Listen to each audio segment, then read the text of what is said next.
Deixe-me explicar como antes você me condena. Eu cheguei. Eu pensei que estava saindo para almoçar no meu aniversário de 62 anos. Eu até denominei meu cabelo e coloquei minha camisa mais bonita. No entanto, recebi uma mala e deixei para trás no lugar de bolo e risos. E foi apenas o começo. Espere até que ele assuma seu sobrenome, se você acredita que apenas estranhos podem traí-lo. Fique atento e deixe-me saber de onde você está visualizando na seção de comentários na conclusão.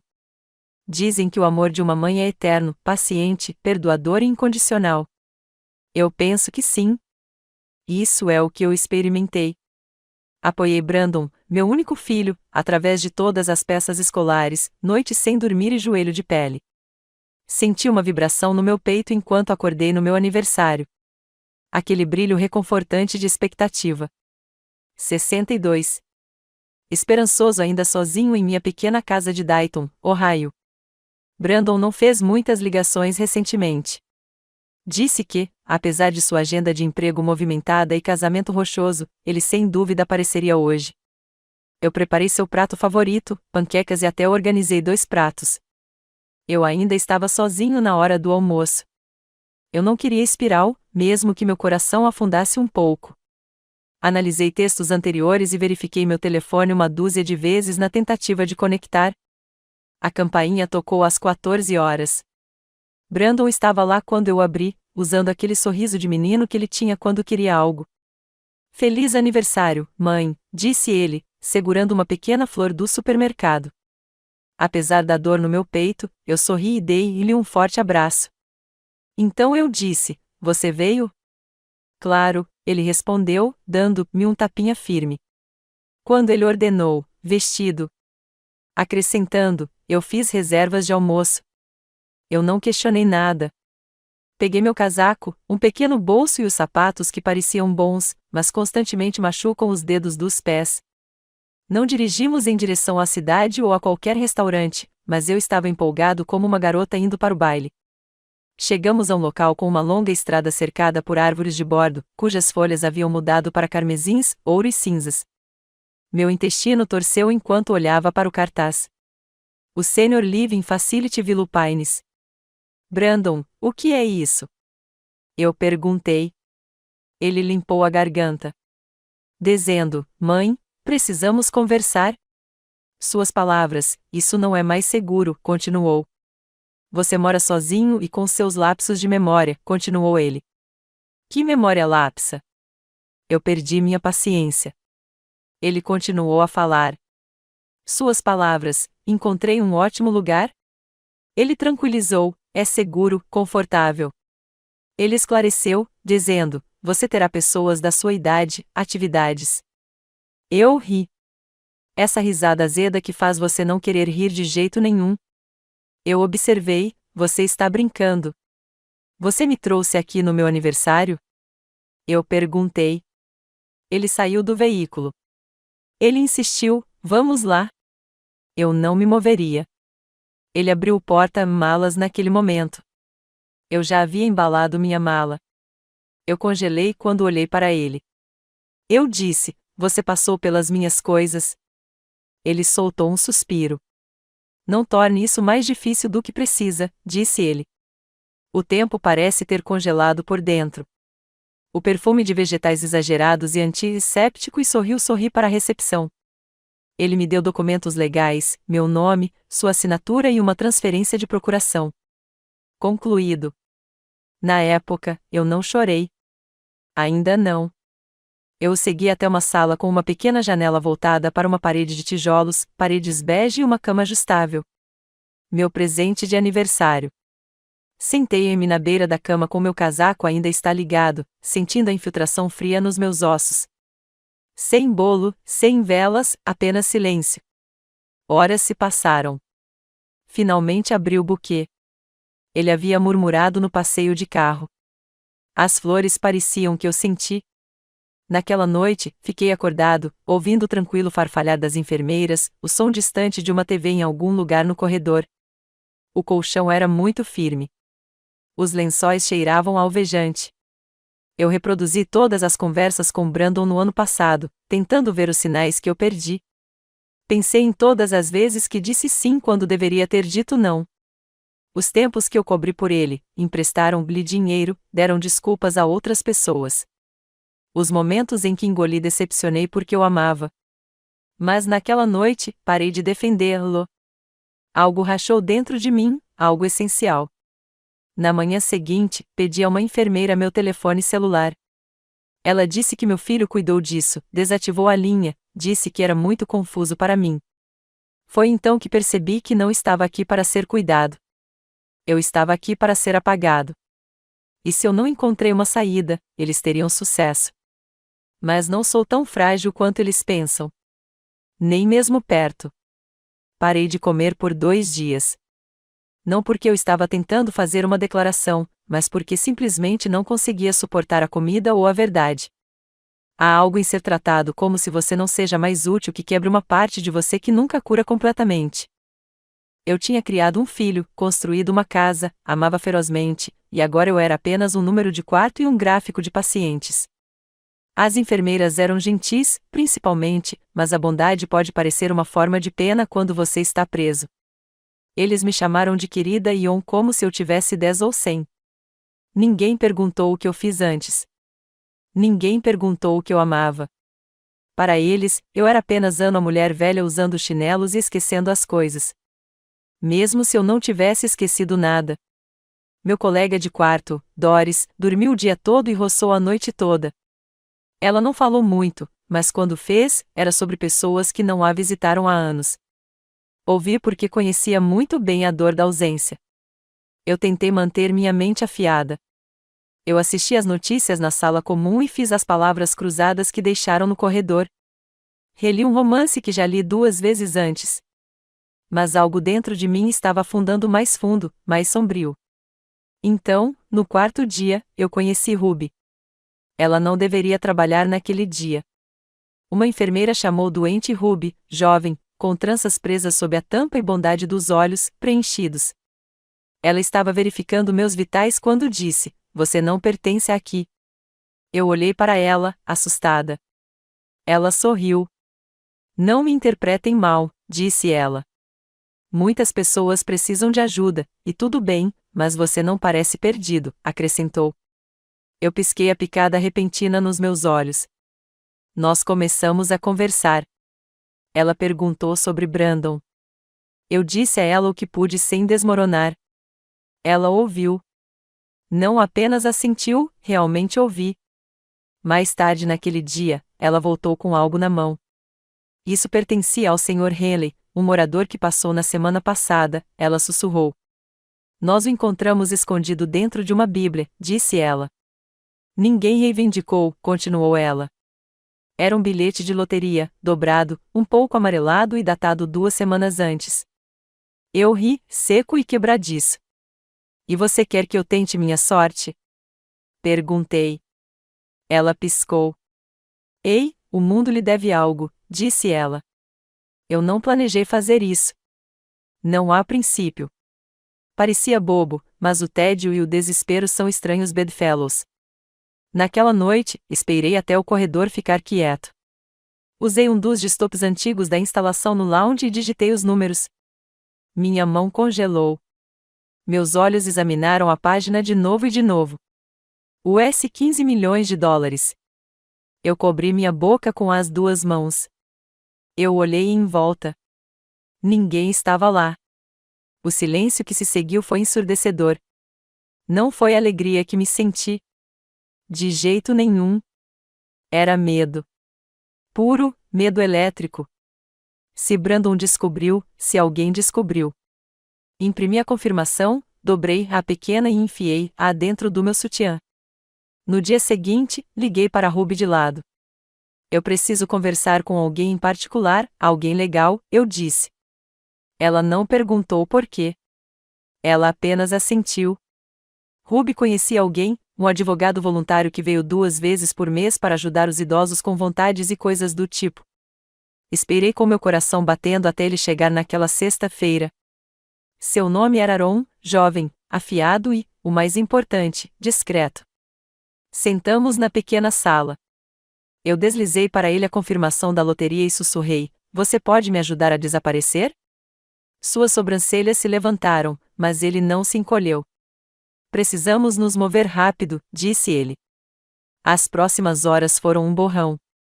Papelada, notarizações, transferências financeiras, um novo telefone, um endereço de correspondência temporária. Ele entrou em contato com um consultor financeiro independente que estabeleceu uma confiança cega. Meu nome não estava em lugar algum visível. Brandon nunca veria um centavo. Eu assinei uma nova vontade, deixando tudo para a caridade, mas ainda não divulgou. Brandon já havia assinado minha vida uma vez. Eu não o deixaria fazer de novo. Ruby me abraçou na noite em que saí. Não se esqueça de nós quando você estiver livre, ela sussurrou. Eu não chorei. Eu não podia. Eu escorreguei um pouco antes do amanhecer, usando roupas que não eram minhas, carregando uma mochila apenas com o essencial. Eles pensaram que eu era senil, quebrado, sozinho. Mas eu estava prestes a me tornar um fantasma com US 15 milhões de dólares. Deixe-os procurar por mim. Eles nunca me veriam chegando. O passeio de ônibus de Ohio era longo, quieto e frio. Sentei-me perto das costas, capuz para cima, óculos de sol, segurando aquela mochila como se ela segurava minha alma. De muitas maneiras, sim. Eu não sabia exatamente para onde estava indo. Tudo o que eu sabia era que eu tinha que chegar o suficiente para que ninguém pudesse me encontrar. Não Brandon, nem sua esposa, nem os advogados que ele provavelmente já havia ligado. Aaron me ajudou a comprar uma casa modesta com um novo nome de confiança na zona rural do Tennessee. Algo fora da grade, mas habitável. Sem câmeras, sem vizinhos muito próximos, apenas uma distância suficiente entre mim e a vida que eu estava deixando para trás. Quando atravessamos a fronteira do Kentucky, exalei pela primeira vez em horas. A liberdade teve um gosto, e não era doce. Era metálico, como sangue e medo. A casa não era nada chique. Uma estrutura de tijolos de um andar com tinta lascada e uma caixa de correio torta, mas tinha um aquecedor funcional, água limpa e, o mais importante, o silêncio. Não é do tipo que você entra em um lar de idosos, cercado por pessoas que desistiram.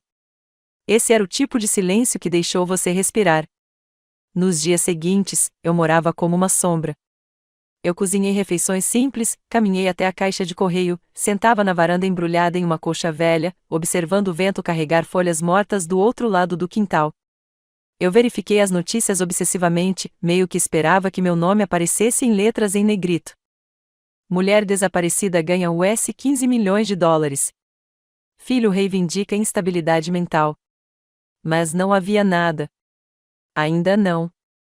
Eu mantive o bilhete de loteria em uma caixa à prova de fogo sob a tábua no armário do corredor.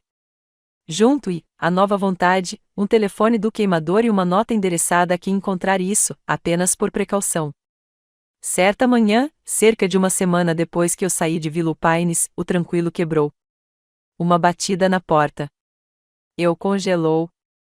Eu não tinha dito a uma alma onde estava.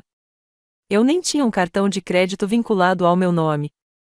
Meu coração bateu como um tambor de guerra no meu peito.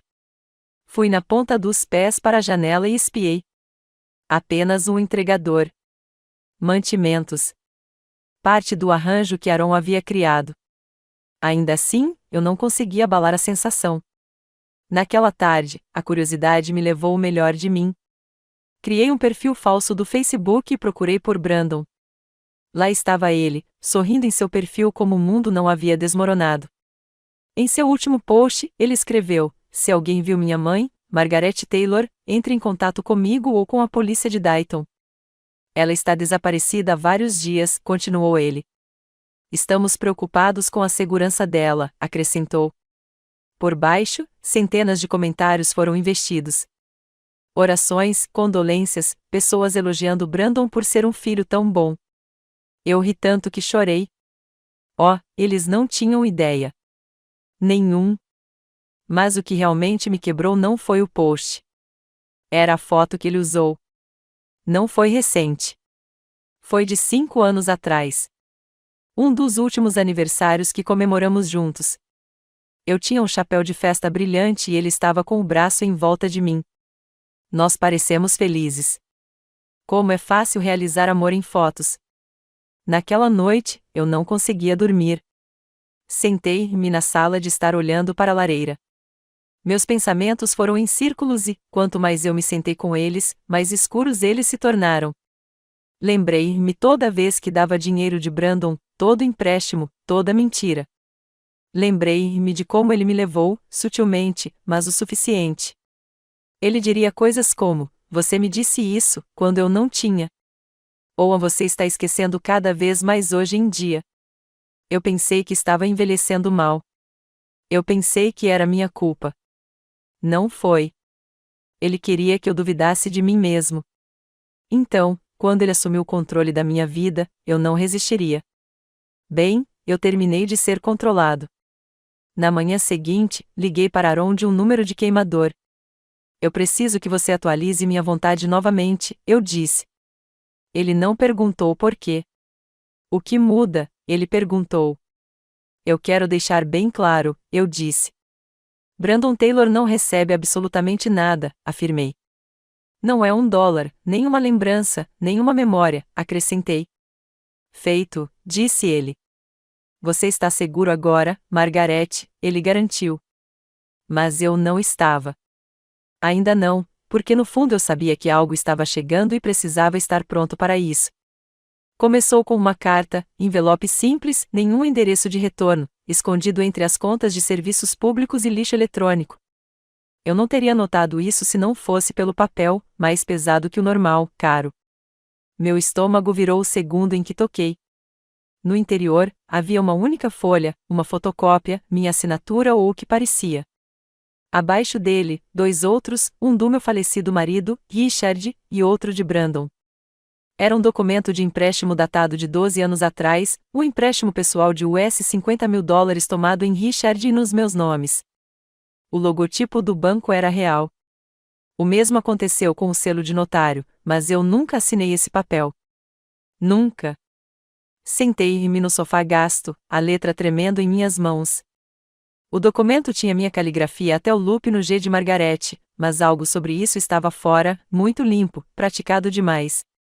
Meu marido nunca teria escondido um empréstimo como esse. E Brandon, ele nunca disse uma palavra.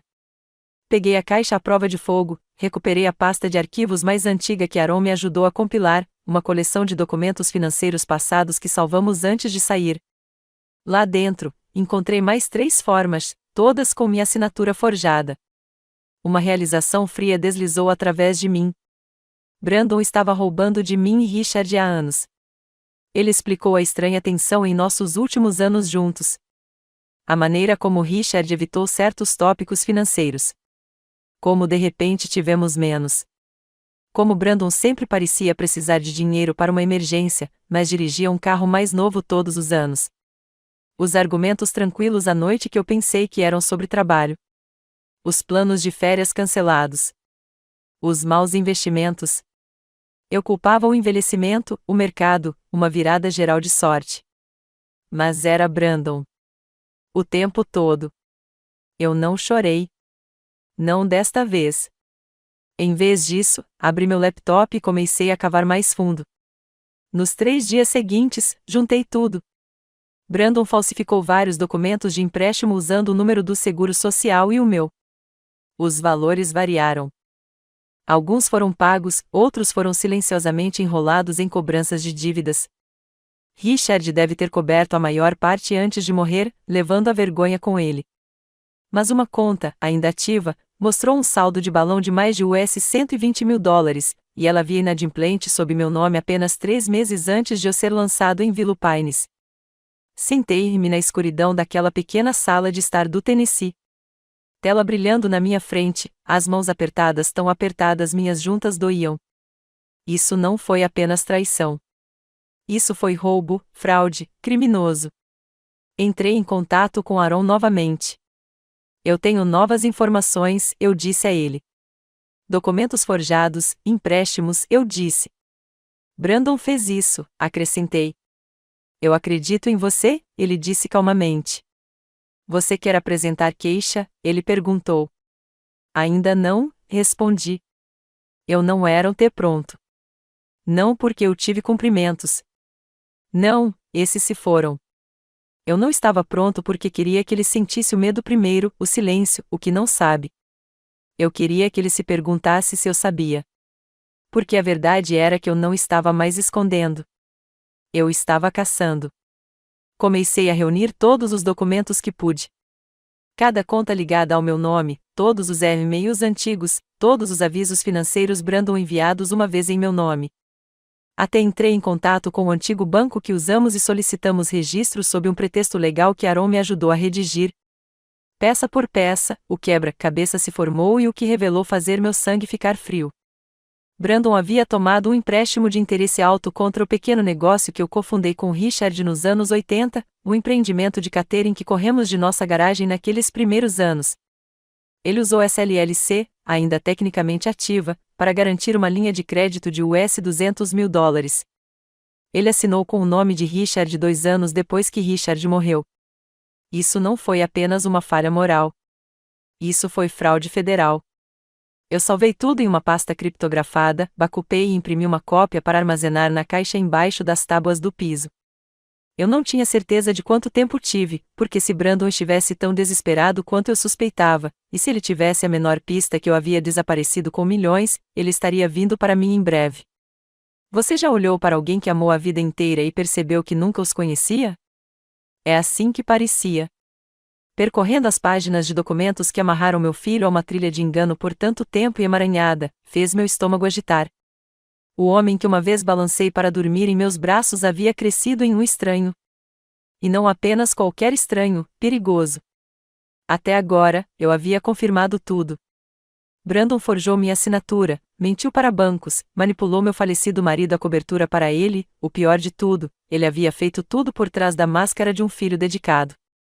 Mas a verdade mais sombria veio através de uma simples pesquisa enterrada em um banco de dados público. Com uma pequena ajuda do acesso de Aaron, eu o encontrei. Brandon Taylor, atualmente sob investigação federal por registros de impostos fraudulentos, peculato e uso indevido de identidade.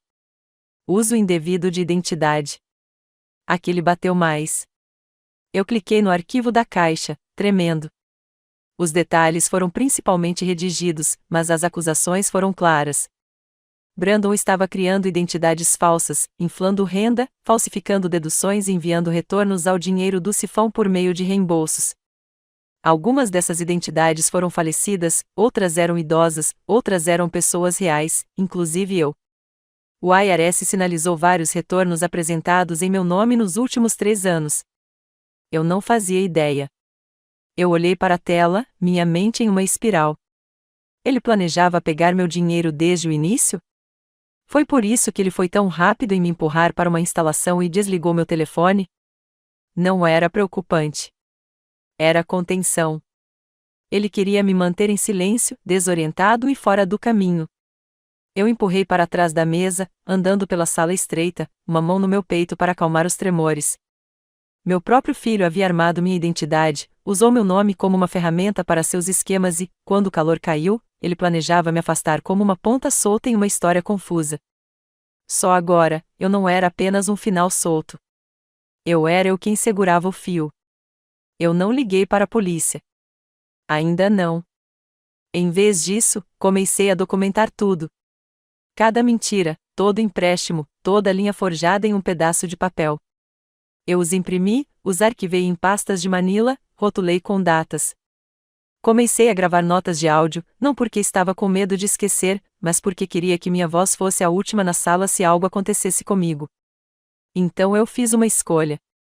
Enviei uma cópia de todo o arquivo anonimamente para o Departamento de Justiça. Não fazer uma declaração, ainda não, mas plantar uma semente. Eles teriam as evidências. Se algo acontecesse comigo, eles saberiam onde procurar. Ainda assim, eu não conseguia parar a sensação de que ele sabia. Comecei a perceber carros estacionados mais do que o normal perto da casa. Uma vez, um homem bateu na porta, alegando que estava fazendo uma pesquisa com o bairro. Eu não abri, apenas assisti por trás da cortina, telefone na mão. Cada batida, cada anel, me fez pular. E ainda assim, eu não corri. Não desta vez. Eu fiz outra ligação para Aaron. Precisamos finalizar a confiança, eu disse a ele. A vontade também, acrescentei. Eu quero tudo protegido, eu disse. Ele concordou. Definimos tudo em meu novo nome com camadas de isolamento legal. Se Brandon tentasse reivindicar um centavo, ele seria retirado de todos os tribunais do país. Mas, por mais que eu tentei me proteger com papel e estratégia, o golpe emocional atingiu os momentos mais silenciosos. Eu sentava à noite e lembrava de Brandon quando menino. Sua risada, seus joelhos raspados, do jeito que ele costumava adormecer no meu peito. Eu me lembrava da adolescência em que as coisas ficaram mais difíceis, mas nunca desisti dele. A faculdade liga, os silencios repentinos, a crescente distância. Como eu perdi?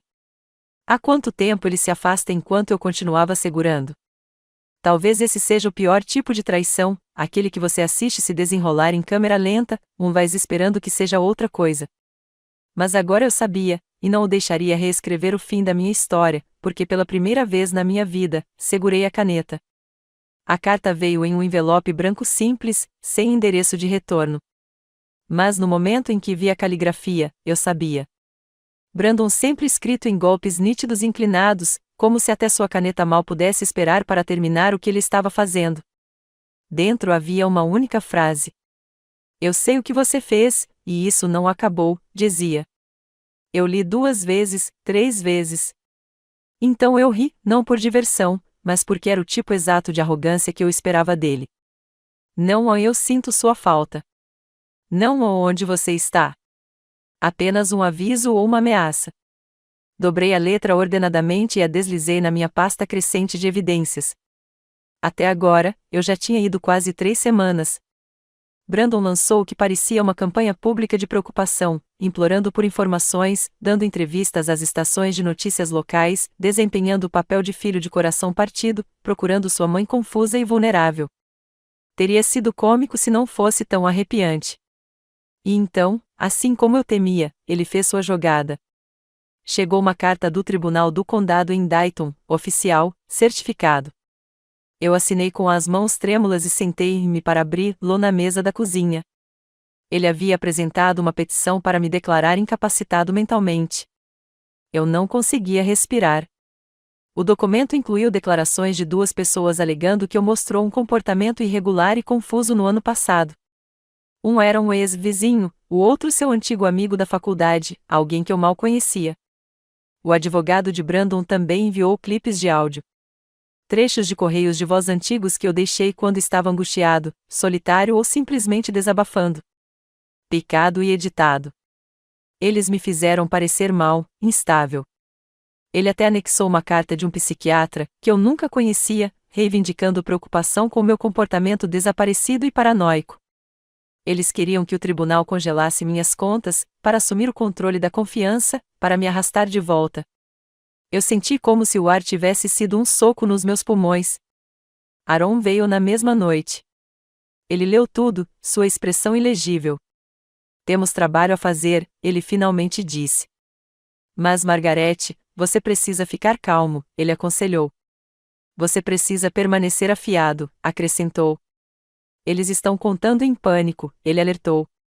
Eu assenti, entorpecido demais para chorar. Os dias seguintes se mudaram como uma tempestade. Aaron entrou em contato com um litigante experiente para nos ajudar a preparar.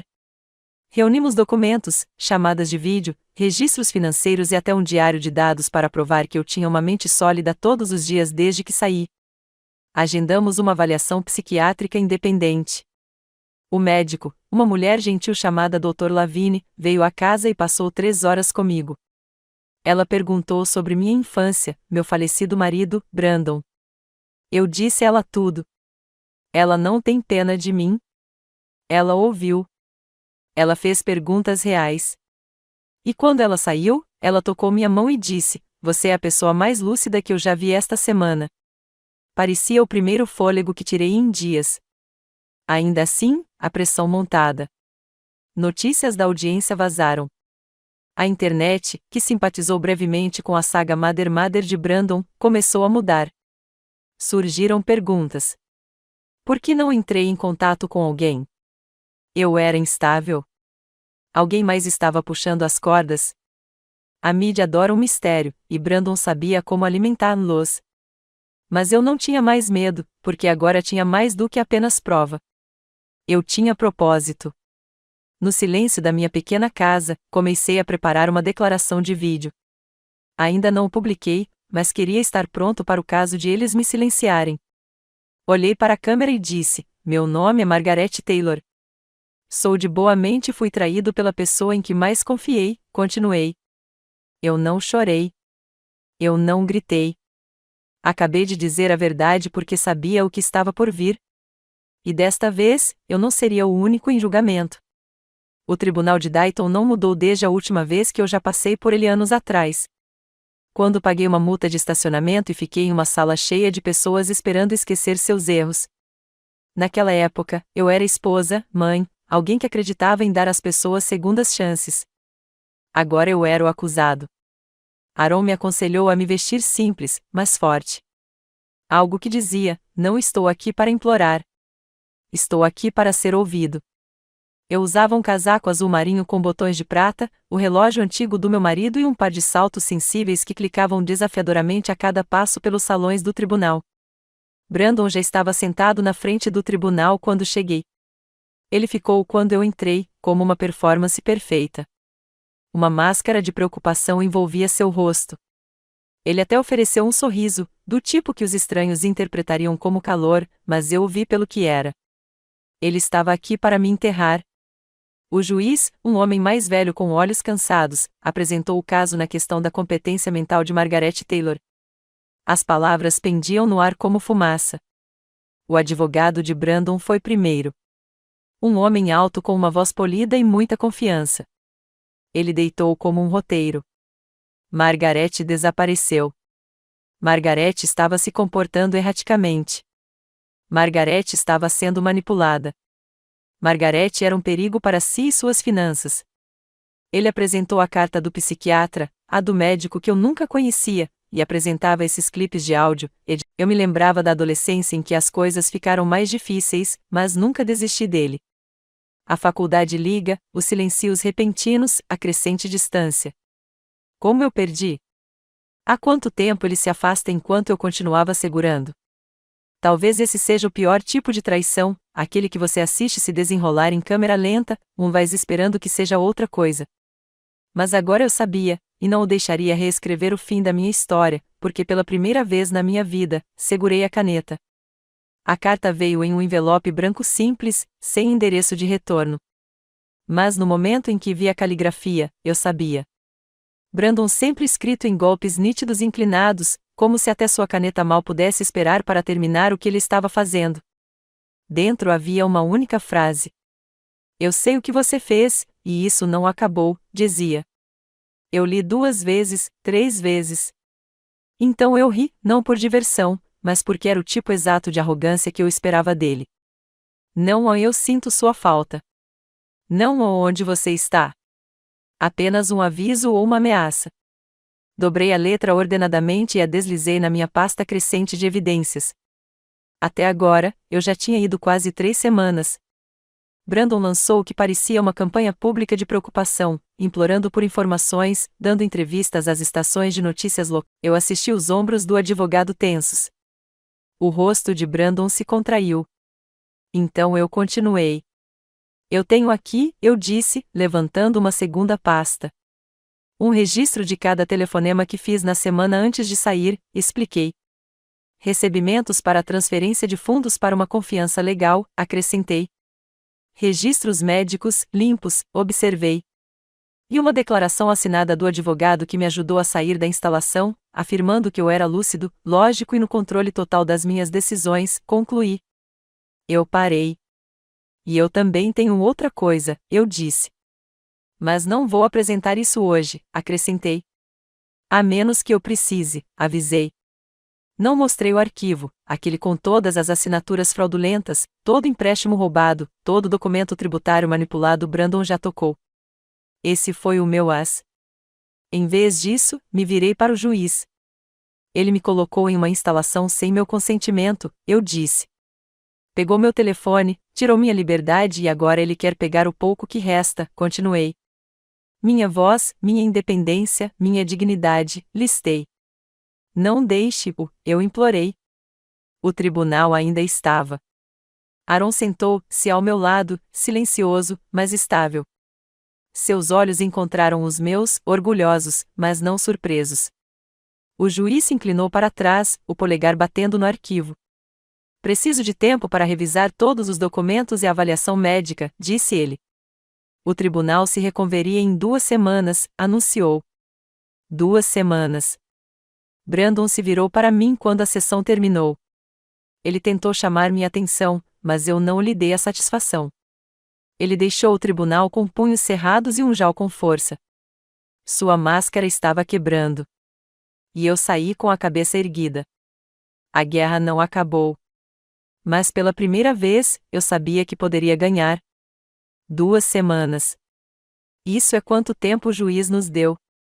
Mas Brandon não perdeu um único dia. Poucas horas depois de deixar o tribunal, ele dobrou sua campanha pública. As notícias locais publicaram um novo segmento. A mãe desaparecida reaparece no tribunal. Filho teme a exploração. Brandon conversou diretamente com a câmera, os olhos úmidos, a voz tremendo o suficiente. Eu só quero ter certeza de que minha mãe está segura, disse ele. Ela passou por muita coisa, acrescentou. Ela não está pensando claramente, e temo que haja pessoas ao seu redor com más intenções, afirmou. Eu assisti à transmissão da minha sala de estar, braços dobrados, mandíbula com força. Não havia pessoas más ao meu redor. Apenas eu. Apenas Margaret Taylor. A mulher que o criou, que sacrificou, que perdoou mais do que qualquer mãe deveria. E ele teve a audácia de me pintar como fantoche. Esse foi o momento que eu sabia. A guerra silenciosa que eu havia declarado em meu coração não era mais suficiente. Eu precisava agir. Liguei para Aaron e pedi que ele passasse. Quando ele chegou, entreguei a ele o envelope selado a todos os documentos que eu havia coletado. Os empréstimos fraudulentos, as assinaturas forjadas, as declarações fiscais Brandon haviam apresentado sob meu nome. Envie, eu disse.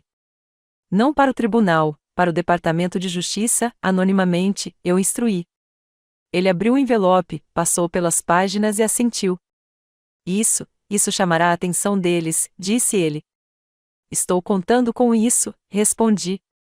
Mas eu não tinha terminado.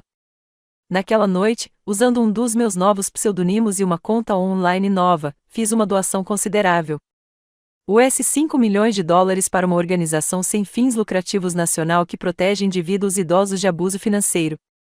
Nenhum nome anexado, apenas a transferência. Dentro de uma semana, eles lançaram uma campanha usando meu caso como um símbolo. Eles não me nomearam, mas o tempo era perfeito demais. As pessoas começaram a sussurrar, compartilhar, questionar. Como uma mãe desaparece, depois reaparece com dinheiro, mas seu próprio filho tenta trancá-la embora? Eles perguntaram. Os comentários inundaram as mídias sociais. Algo está errado com o filho. Deixe-a falar. Por que ninguém perguntou ao lado dela? Eu não confio nele. Cuidados de Brandon, a imagem totalmente construída começou a balançar. Então uma pausa que eu não esperava. Um jornalista de um importante jornal entrou em contato com Aaron. Ela queria ouvir meu lado da história. Ela prometeu discrição. Sem nomes, sem fotos, apenas verdade. Eu concordei. Nós nos encontramos em um café tranquilo, 2 cidades. Eu usava óculos de sol e um chapéu. Sentamos no estande da esquina. Ela bateu no registro e me deixou falar. Eu contei ela sobre a instalação, sobre ser deixado lá sem aviso prévio, sobre Brandon pegar meu telefone, minhas contas, minha dignidade. Eu não mencionei a loteria. Ainda não. Quando ela perguntou sobre o processo judicial, eu simplesmente disse: ele está tentando assumir o controle da minha vida. Novamente, a história aconteceu 2 dias depois. Mãe ou milionário? O silenciamento de Margaret T. Não demorou muito para os pontos se conectarem. As pessoas online começaram a especular. A mãe desaparecida era realmente a doadora anônima? Foi por isso que seu filho queria que ela declarou incompetente? Mais sussurros, mais dúvidas. E ainda assim, eu permaneci quieto. Porque a queda de Brandon não viria de uma acusação. Viria de um acerto de contas. 2 dias antes de o tribunal se reunir, Aaron recebeu uma ligação. Era do Departamento de Justiça. Eles receberam nosso arquivo anônimo e estavam abrindo um caso. Brandon ainda não sabia, mas enquanto estava construindo um castelo de mentiras em tribunais e câmeras, eu estava incendiando a fundação e as chamas estavam ficando mais altas. A segunda audiência parecia mais fria, não por causa do clima, embora o vento do Tennessee tenha se tornado cruel naquela semana, mas porque algo havia mudado no ar ao nosso redor. Brandon entrou no tribunal parecendo menos confiante desta vez. Seus ombros não eram tão altos. Seu advogado sussurrou com urgência enquanto se sentava. Eles viram o artigo. Eles viram a mudança online. Eles estavam sentindo as rachaduras. Sentei-me calmamente, minha pasta de documentos cuidadosamente enfiada no meu colo. Eu não tinha mais medo. Eu estava com raiva. Não é o tipo de raiva que ataca, mas do tipo que se afasta em precisão. Desta vez, fomos primeiro. Aaron abriu com uma declaração que silenciou o tribunal. Sua honra, ele começou. Desde a última audiência, concluímos uma avaliação psiquiátrica independente completa, apresentamos registros financeiros detalhados que comprovam a independência e a coerência da Sra. Taylor e descobrimos através de registros públicos legítimos que o peticionário, o Sr. Brandon Taylor, está atualmente sob investigação federal para múltiplos crimes financeiros, utilidade de identidade e fraude tributária, afirmou. Ele entregou ao juiz uma cópia do processo público. O advogado de Brandon se levantou imediatamente, protestando. Essa investigação não tem influência, ele começou. O juiz levantou a mão. Sente-se, ele ordenou. A sala do tribunal prendeu a respiração. Então veio o verdadeiro golpe. O Dr. Lavigne, meu avaliador independente, assumiu a posição. Calmo, inteligente, direto. Ela confirmou que eu não era apenas mentalmente competente, mas emocionalmente sólida e plenamente consciente de minhas decisões, incluindo minha escolha de deixar a casa de repouso. Ela não está apenas clara, disse Lavigne. Ela é deliberada, atenciosa, acrescentou. Não há base médica para qualquer declaração de incompetência, concluiu ela. Eu olhei para Brandon então. Suas mãos estavam segurando a mesa com tanta força que seus dedos eram brancos. Sua máscara, aquela fachada cuidadosamente construída de preocupação, estava se desenrolando pelo segundo. Aaron então apresentou nossa evidência final, uma linha do tempo. Ele mostrou exatamente quando Brandon tentou assumir o controle de minhas contas e como isso coincidiu perfeitamente com grandes saques que ele fez de seus próprios negócios. Coincidência? Dificilmente. O juiz revisou tudo em silêncio. Brandon foi oferecido a oportunidade de responder. Ele se levantou, sua voz rachou. Minha mãe está doente, disse ele. Ela está claramente sendo manipulada por alguém, afirmou. Ela não agiria assim, a menos que estivesse confusa ou instável, argumentou. Este, não é ela, ele gaguejou. Fiquei então e o encarei diretamente. Eu sou ela, eu disse. Todo mundo ficou parado. Eu sou a mulher que ficou acordada com você quando você teve gripe aos 6 anos, comecei. Quem desistiu de férias, que penhoraram joias para pagar pelas suas aulas na faculdade, que cozinharam sua refeição favorita, mesmo quando eu não podia pagar mantimentos para mim, continuei. Eu sou ela, e você me deixou em uma instalação como se eu não fosse nada, eu declarei. Eu me virei para o juiz. E agora, sua honra, peço que me deixe provar que não sou nada, implorei. O juiz se inclinou para a frente, empolgou os dedos e falou lentamente.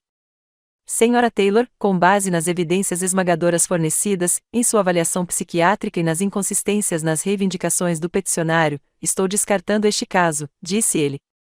Suas contas financeiras e autonomia pessoal são totalmente restauradas, continuou ele. Este tribunal reconhece você como competente e independente, concluiu. Não chorei, mas minhas mãos tremeram um pouco enquanto pegava meus papéis e saíam da sala do tribunal. Brandon não disse uma palavra como eu passei. Seus olhos estavam selvagens. Não com raiva, com medo. Ele sabia que acabou. Pelo menos esta parte.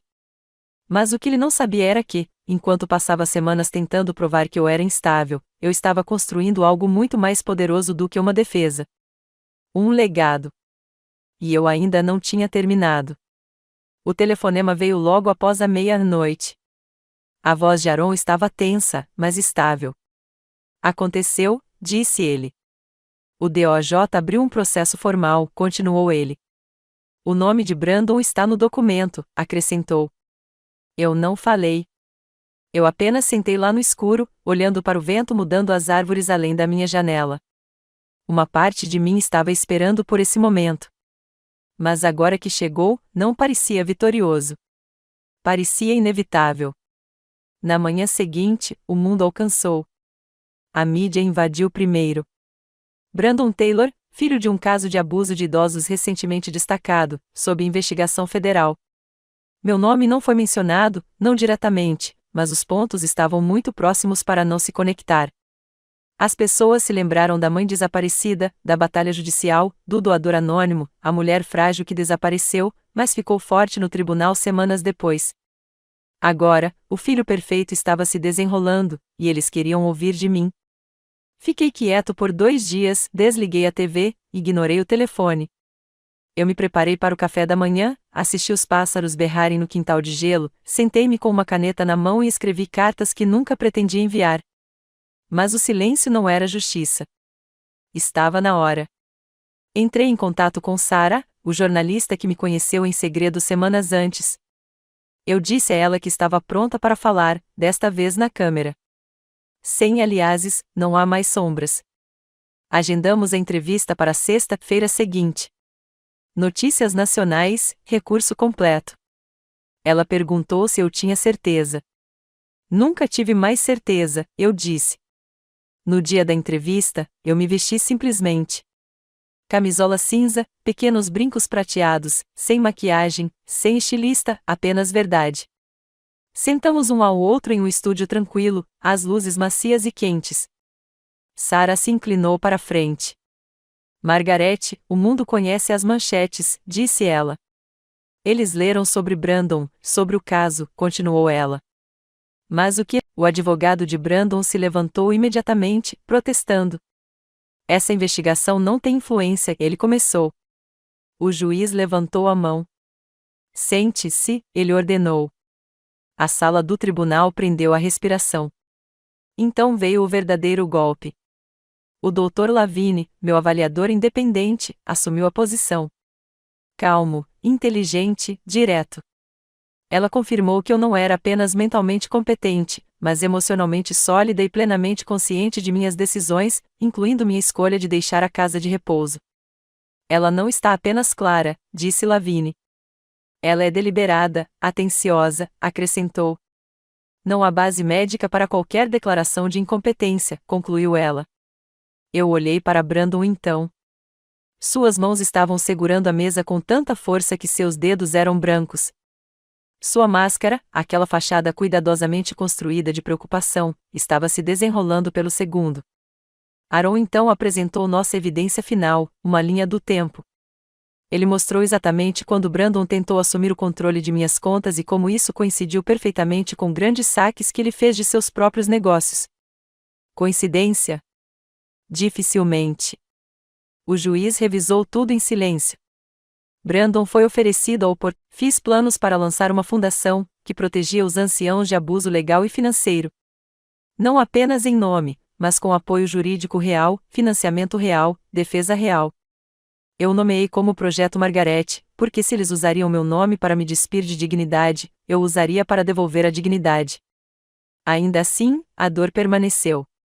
Não porque Brandon estava sofrendo, mas porque eu amava com uma espécie de lealdade que me cegou. E agora eu tinha que aprender a viver sem essa ilusão. Mas eu tinha algo melhor agora. Eu tinha verdade, e ninguém poderia tirar isso de mim novamente. A prisão de Brandon não veio com sirenes.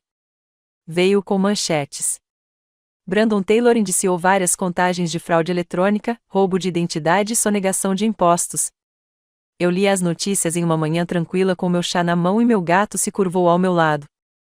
A casa ainda estava, exceto o zumbido constante da geladeira e o vento escovando contra as persianas. Por um longo tempo, apenas olhei para o artigo, não porque não acreditei. Eu fiz, mas porque imaginei esse momento tantas vezes que, quando finalmente chegou, quase parecia déjà vu. Ele estava em fiança. Obviamente, o dinheiro pode ganhar tempo, mesmo quando não pode comprar paz. Mas o dano foi causado. Seu nome se tornou sinônimo de traição. Ex-clientes puxaram seus negócios. Suas linhas de crédito estavam congeladas. Amigos, se foi. Até sua esposa havia emitido uma declaração através de um advogado. Ela estava pedindo o divórcio. Ele estava sozinho agora. Eu deveria ter me sentido triunfante. Mas tudo o que eu senti era vazio. O problema de sobreviver à traição é que ela não o deixa inteiro. Isso deixa você mais sábio. Sim, mais nítido, mais forte, talvez. Mas algo suave morre em você, essa confiança cega, a crença de que o amor é suficiente para manter alguém leal. Eu não sofri essa suavidade. Eu o enterrei. Era um sábado frio quando entrei no centro da cidade pela primeira vez desde a entrevista a Sol. As pessoas me reconheceram. Eles não sussurraram. Eles não encararam. Eles sorriram. Uma mulher, talvez na casa dos 40 anos, tocou meu braço e disse: "Você deu coragem à minha mãe para deixar uma situação ruim." Um jovem por trás do balcão da farmácia colocou uma nota na minha bolsa de prescrição. Minha avó diz: "Obrigado, dizia." Não procurei essa atenção, mas veio gentilmente, como a luz do sol através de nuvens pesadas. Aaron parou naquela tarde. Eles lhe ofereceram um acordo, disse ele. 10 anos se ele se declarar culpado, continuou ele. Caso contrário, é julgado, acrescentou. E ele? Perguntei. Ainda fingindo que é tudo algum mal-entendido, ele respondeu. Ele acha que pode superar o sistema, acrescentou. Eu balancei minha cabeça. Ele está fingindo toda a sua vida, eu disse. Aaron hesitou. Ele ainda não tentou entrar em contato com você? Ele perguntou. Eu conheci seus olhos. Não diretamente, mas eu recebi algo. Uma carta, envelope não marcado, deslizou sob minha porta da frente uma noite enquanto eu estava na cozinha. Dentro, uma fotografia. Era do meu aniversário de 60 anos. Eu em um suéter amarelo, rindo, com um bolo no rosto. Brandon ao meu lado, segurando a faca, rindo também. Nas costas, apenas uma frase em sua caligrafia. Você sempre acreditou em mim, dizia. Sinto muito que não bastasse, acrescentou. Sentei-me com essa foto por horas. Não chorando, sem furioso, apenas lembrando. Lembrando o garoto que pediu mais uma história para dormir. O adolescente que dirigiu meu carro em uma caixa de correio e chorou quando eu não gritava. O homem que me abraçou mais rígido do que o normal no dia em que seu pai morreu. Eles eram todos partes dele, e eu os amava. Mas amor, amor verdadeiro, exige verdade. E Brandon escolheu mentiras. Naquela noite, queimei a foto na lareira. Não está sem ódio, fora de lançamento. Eu assisti as chamas se enrolarem ao redor do papel, enegrecer as bordas, apagar o sorriso. Eu não precisava de uma foto para lembrar. Eu precisava de paz. E eu estava quase lá. Na manhã, voltei para Willow Pines, o céu estava cinza pálido, do tipo que suaviza o mundo sem escondê-lo. Fiquei do lado de fora da instalação por um longo momento, olhando para o lugar onde fiquei como bagagem. O estacionamento estava quieto. As árvores estavam nuas, mas algo mudou. As portas da frente se abriram e Ruby saiu antes que eu pudesse bater. Ela ofegou quando me viu.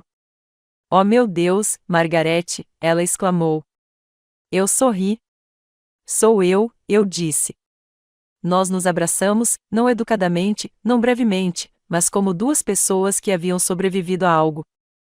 Seus braços estavam quentes, e eu percebi quanto tempo fazia desde que me senti seguro no abraço de alguém. No interior, o local parecia diferente. Os pisos estavam encerados na hora. As luzes eram mais brilhantes. A sala comum tinha novos livros, uma televisão melhor e uma cerveja de café real no canto. Ouvi o que você fez, disse Ruby, levando-me a um banco tranquilo no corredor. As doações, as entrevistas, continuou ela. Margarete, você mudou tudo, acrescentou. Não, eu disse. Eu apenas parei de deixar as pessoas decidirem quem eu era, corrigi. Andamos pelos corredores juntos. Eu visitei o antigo quarto de Doris. Agora era um lounge de leitura. A equipe olhou para cima, alguns sorrindo, outros atordoados. Alguns moradores me reconheceram. Eu acenei para cada um deles. Eles não eram mais invisíveis, e nem eu. Naquela tarde, fiz um discurso na nova sala de atividades. Havia cadeiras dobráveis montadas e a equipe havia feito biscoitos. Ruby me apresentou como se eu fosse alguém famoso, mas eu balancei a cabeça. Não estou aqui porque sou rico, comecei. E eu não estou aqui porque fui prejudicado, continuei. Estou aqui porque fui silenciado, expliquei. E eu sei quantos de vocês ainda se sentem assim, acrescentei. Cada par de olhos me observava.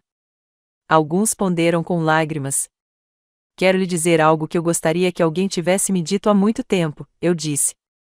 Você não é um fardo, afirmei. Eu continuei, você não é esquecido. Eu disse, e você não terminou. Houve um aplauso mais suave e mais alto. Eu sorri como o peso de todas as noites solitárias que já experimentei, foi levantada por algo mais cheio e quente. Concluí a confiança quando cheguei em casa. O projeto Margarete se transformaria em uma organização nacional que fornece apoio financeiro e legal a idosos que correm o risco de explorar. Estabelecemos relacionamentos com tribunais e instituições de cuidados de idosos, contratávamos advogados e montaríamos linhas diretas. Brandon aceitou a oferta. 10 anos. Ele tentou enviar uma segunda carta. Eu o enviei de volta sem abri-lo. O capítulo foi fechado. Nos últimos dias do ano, enviei cartas a todos que me apoiaram. Dr. Lavigne, Aaron e até Ruby. Agradeci a eles por me apoiarem enquanto me salvava, não por me salvar. Então, na primeira queda de neve de janeiro, dei um passo que não tinha dado há décadas. Eu me enviei uma carta. Foi apenas uma página de comprimento. Sentei-me à lareira e li em voz alta. Aos meus pés, o gato se abraçou. Eu falei, caro Margarete, primeiro. Quando eu disse, você não era louco. Eu continuei, você não estava muito confiando. Eu continuei, você não estava fraco. Você era apenas uma mulher que louved profundamente, esclareci. E quando eles tentaram escrever-lo de sua própria vida, você pegou a caneta e escreveu o acabamento, eu disse. Eu disse, estou tão orgulhoso de você. Eu disse, com amor, você mesmo no final. Coloquei a letra na lareira depois de dobrá-la e coloque-a em uma pequena caixa de madeira. Não precisava de um legado financeiro, retaliação ou até justiça. Eu tinha mais. Liberdade. E eu estava finalmente, totalmente livre pela primeira vez na minha vida. Agradeço por você ouvir. Lembre-se de se inscrever e fique à vontade para deixar um comentário com sua história. Sua voz conta.